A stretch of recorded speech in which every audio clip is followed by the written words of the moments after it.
Assalamualaikum warahmatullahi wabarakatuh. Apa kabar Bapak, Ibu, dan teman-teman sekalian? Semoga Bapak, Ibu, dan teman-teman selalu diberikan nikmat sehat dari Tuhan Yang Maha Esa. Perkenalkan, saya Rizky Fareza, mahasiswa program studi S1 Teknik Sipil Universitas Gadjah Mada dari tim KKN PPM UGM di Desa Kalipoh, Kecamatan Ayah, Kabupaten Kebumen. Pada kesempatan kali ini, kita akan berdiskusi terkait dengan pengolahan limbah plastik menjadi paving block dan eco-brick.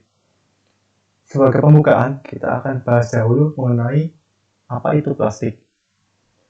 Menurut Bapak Surono, plastik merupakan senyawa polimer yang unsur penyusun utamanya adalah karbon dan hidrogen. Bahan dasar plastik itu sendiri sebenarnya dari minyak bumi, tepatnya dari residu atau sisa padatan proses penyulingan minyak bumi yang telah melalui berbagai macam pengolahan sehingga dihasilkan biji plastik. Baru dari biji plastik tersebut diolah lagi menjadi produk plastik dengan berbagai bentuk yang kita kenal sekarang. Mengapa sih plastik saat ini menjadi pilihan utama untuk digunakan sehari-hari? Tentu saja karena memiliki banyak kelebihan dibandingkan dengan bahan lain.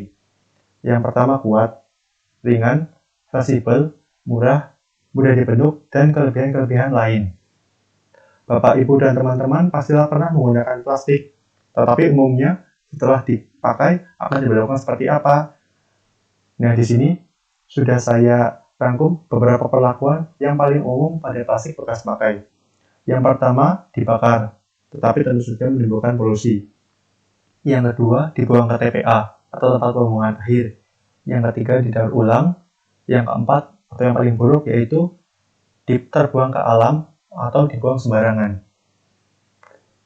Nah, tahukah Bapak, Ibu, dan teman-teman bagaimana sebenarnya cara kerja industri daur ulang sampah ini? Jadi, sampah produk plastik akan masuk ke industri daur ulang, dilebur, kemudian dibentuk lagi menjadi produk plastik baru. Tetapi produk baru ini tidak bisa sama kualitasnya dengan produk sebelum didaur ulang. Sederhananya, produk akan turun tingkatan kualitasnya setelah didaur ulang. Misal, awalnya berupa botol plastik bekas. Setelah didaur ulang, tidak akan bisa menjadi botol lagi. Mungkin akan menjadi tas kresek atau produk lain yang kualitasnya lebih rendah dari botol plastik tadi. Pada suatu saat, produk daur ulang ini akan mencapai kualitas yang paling rendah. Berarti kan tidak akan bisa didaur ulang lagi karena tidak memenuhi syarat daur ulang tadi. Akhirnya, hanya bisa tinggal dibuang ke TPA sebagai pilihan terbaik. Jika tidak beruntung, maka akan terbuang ke alam secara langsung. Dan sudah Bapak, Ibu, dan teman-teman ketahui, Indonesia pernah menjadi salah satu penyumbang sampah plastik terbesar di dunia, terutama yang terbuang langsung ke alam. Karena plastik ini sulit terurai, maka sampah plastik yang ada di alam tentunya memicu timbulnya masalah baru, terutama bagi makhluk hidup di alam selain manusia. Maka dari itu, kita perlu menanggulangi produksi sampah plastik kita, terutama agar tidak menimbulkan pencemaran. Bagaimana caranya? Yang pertama, tentunya dengan mengurangi penggunaan plastik, terutama plastik sekali pakai. Biasanya ibu-ibu setelah pulang belanja pasti membawa kantung kresek. Nah, kantung kresek ini termasuk plastik sekali pakai. Solusinya yaitu dengan membawa tas sendiri dari rumah. Bebas dari bahan apa saja, bahan plastik pun juga boleh. Setidaknya bisa digunakan berulang kali. Kemudian yang kedua, memakai bahan pengganti plastik yang bisa terurai secara organik. Misal kertas, daun pisang, daun jati, anyaman bambu, dan lain sebagainya. Kemudian yang ketiga, yang akan kita diskusikan lebih rinci yaitu memanfaatkan limbah plastik yang sudah tidak terpakai. Solusinya yaitu dengan membuat eco-brick dan paving block dari plastik. Kita bahas dulu eco-brick. Mungkin Bapak, Ibu, dan teman-teman masih asing dengan eco-brick ini ya. Jadi secara bahasa, eco-brick terdiri dari dua kata, yaitu ecological dan brick. Ecological berarti sifatnya lingkungan, sedangkan brick berarti batu bata. Kalau digabungkan berarti batu bata yang berbasis lingkungan. Tetapi makna sebenarnya dari eco-brick yaitu sebuah botol plastik bekas, berisi plastik bekas, bersih dan kering, yang memiliki kepadatan tertentu. Sebenarnya tidak hanya plastik yang bisa dijadikan eco-brick, bisa juga dari bahan anorganik lain, misal styrofoam, kulit kabel, karet gelang, baterai kecil, dan lain-lain. Nah, melalui eco-brick ini diharapkan sampah plastik yang ada tidak terbuang sembarangan ke alam, melainkan terkumpul dan dipadatkan dalam eco-brick yang kita buat. Cara membuatnya juga cukup mudah Bapak, Ibu, dan teman-teman sekalian. Yang pertama, tentunya siapkan sampah plastiknya. Jika kotor, sangat disarankan untuk dibersihkan, kemudian dikeringkan. Dan seperti yang kita bahas sebelumnya, kalau eco-brick kan bisa dibuat dari bahan anorganik lain. Sekarang masker bekas menjadi salah satu sampah yang sering kita temui. Nah, itu juga bisa dipakai untuk membuat eco-brick. Tetapi sangat disarankan untuk didesinfektan terlebih dahulu agar kuman dan virus yang menempel pada masker itu hilang. Kemudian yang kedua, hindari bahan-bahan tertentu. Contohnya logam dan kaca, karena umumnya ujung bahan tersebut itu tajam, sehingga berisiko merusak botol plastiknya. Hindari juga memasukkan kertas dan sampah organik lain seperti sisa makanan atau rumput kering. Karena kertas dan sampah organik itu kan bisa terurai sendiri.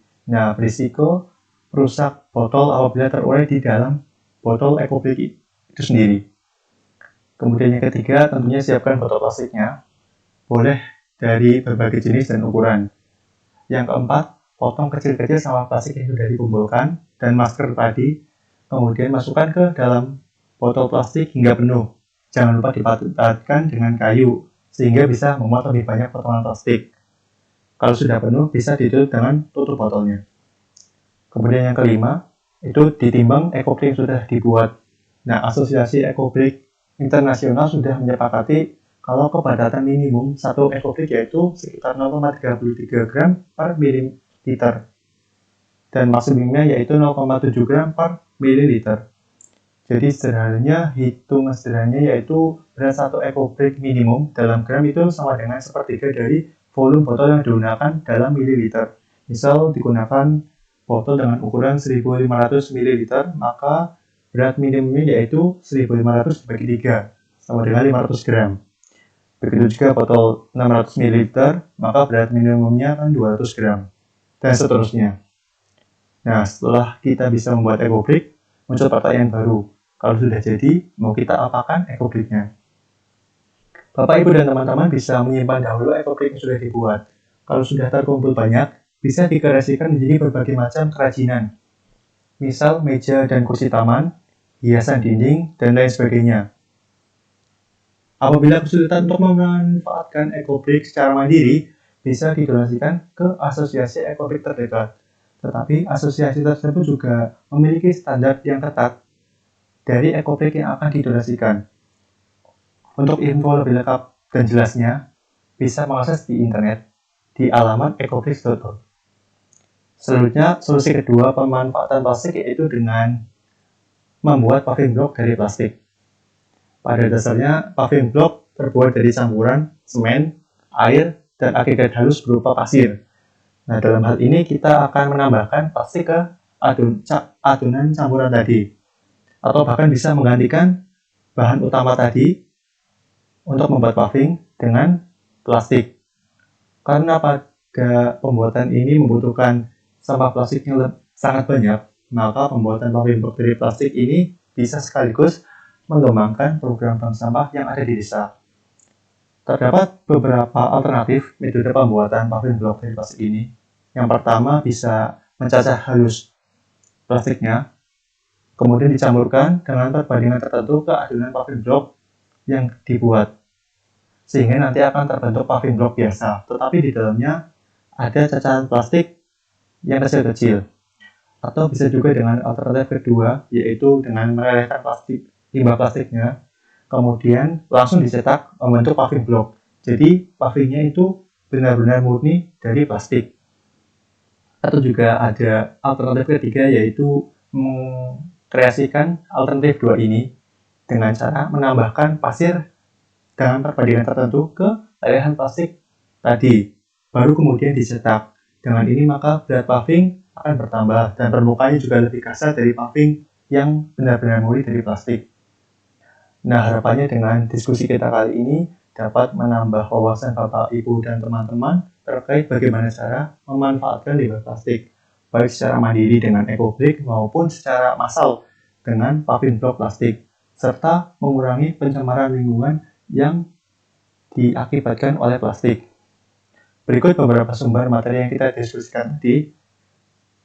Kemudian saya sampaikan terima kasih kepada mitra-mitra tim KKN KPU UGM di Kecamatan Ayah yang sudah ikut menyukseskan program-program yang kami buat. Dan jangan lupa untuk follow akun media sosial kami di Instagram dan YouTube. Sekian dari saya, semoga ilmunya bermanfaat. Terima kasih. Wassalamualaikum warahmatullahi wabarakatuh.